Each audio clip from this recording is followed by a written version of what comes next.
What's up, guys? This is your boy JCG. Welcome back to the lounge. So, this is just going to be a short but sweet video that I'm doing. There's no special intro for this. I'm not going to be doing a bunch of editing on this. It's just me talking into the mic, giving you my thoughts on this recent expansion we got for Tekken 8 with some gameplay in the background. So, as I just stated, Tekken 8 recently had a big update with not brand new character, but returning character Heihachi Mishima. He is now back in the game once again. And along with him, we also got a brand new DLC stage, which has some controversy around it as we speak, but there's plenty of videos on that you can go look up for yourself. And with the new stage and new character, we got a story mode expansion.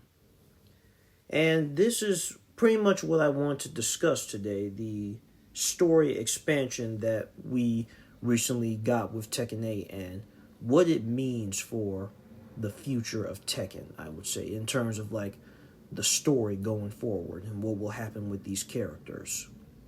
So, as you all know, this game, with the recent trailers and stuff, they made it a pretty big deal that Heihachi Mishima was going to be resurrected. Like, this is the return of the King of Iron Fist. This is the return of one of the biggest names in the franchise.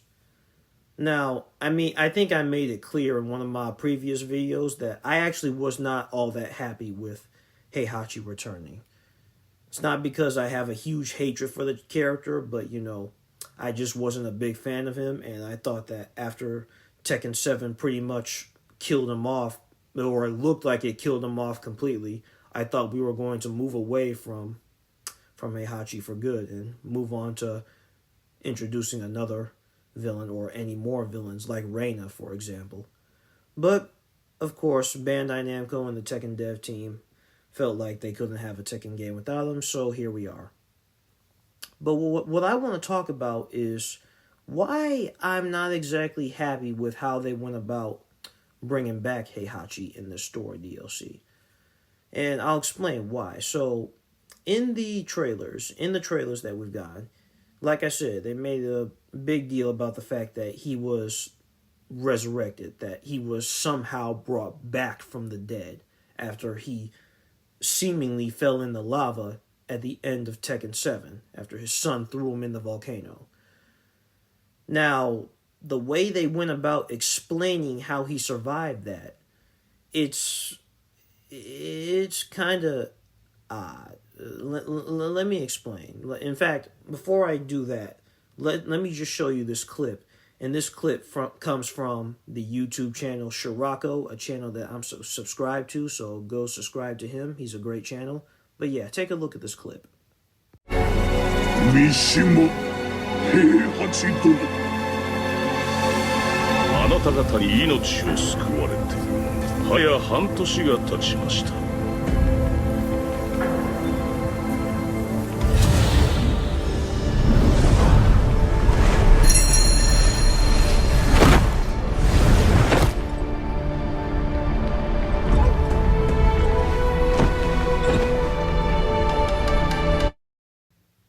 So you guys saw that for yourself. That was pretty much how they explained how Heihachi survived that fall into the volcano. It appears that, these so-called Tekken monks, which I'm going to talk about in a little bit, the Tekken monks that were pretty much created for this story expansion, they actually prevented his body from getting burned from the lava at that very last minute. Now, I've watched some videos on this. Some other YouTubers like Moonsault Slayer and Mike Hollow have actually explained this too. But I find this to be a weird, this is probably one of the strangest retcons to a fighting game story I have seen yet. And that really is, that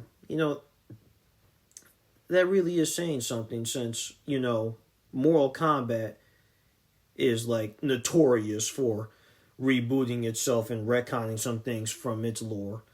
But this is pretty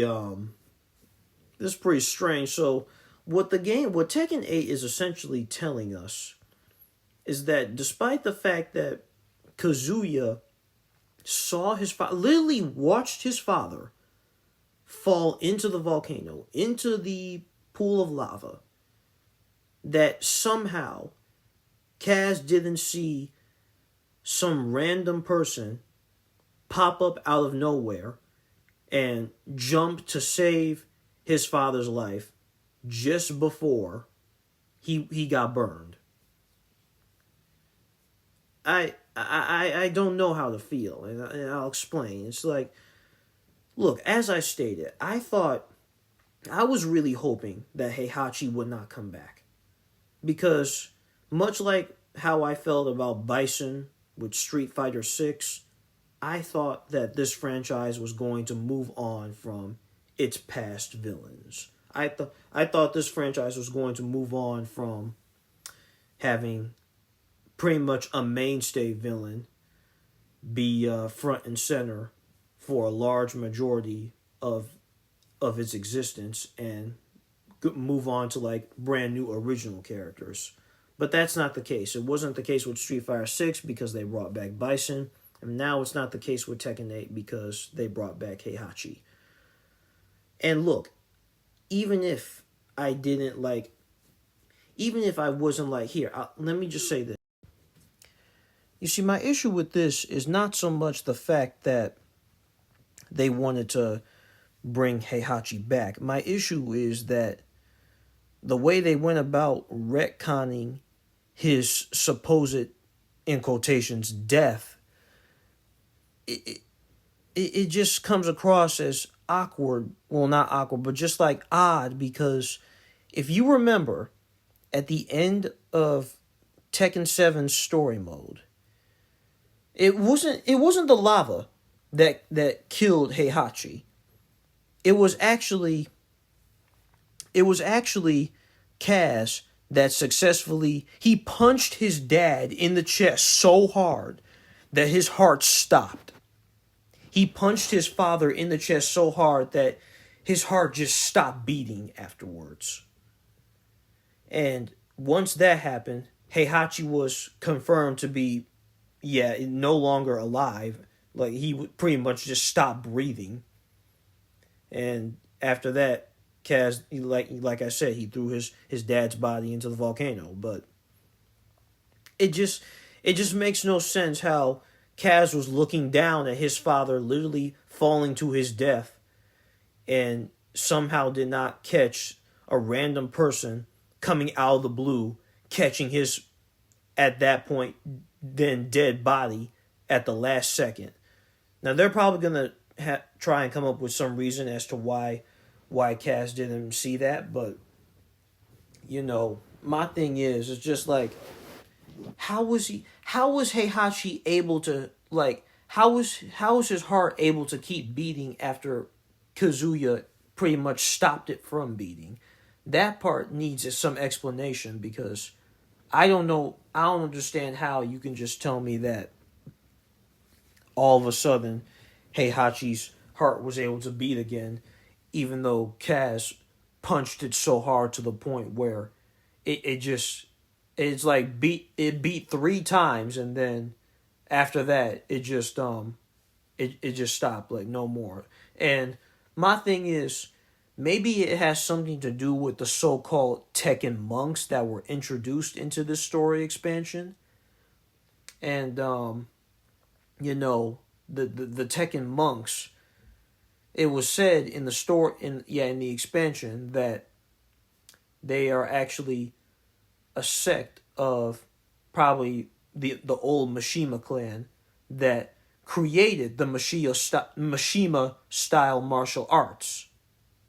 And because individuals like Heihachi, Kazuya, and even Jin corrupted the fighting style, they had to distance themselves from society and purify the martial arts style, pretty much take it back to its original form.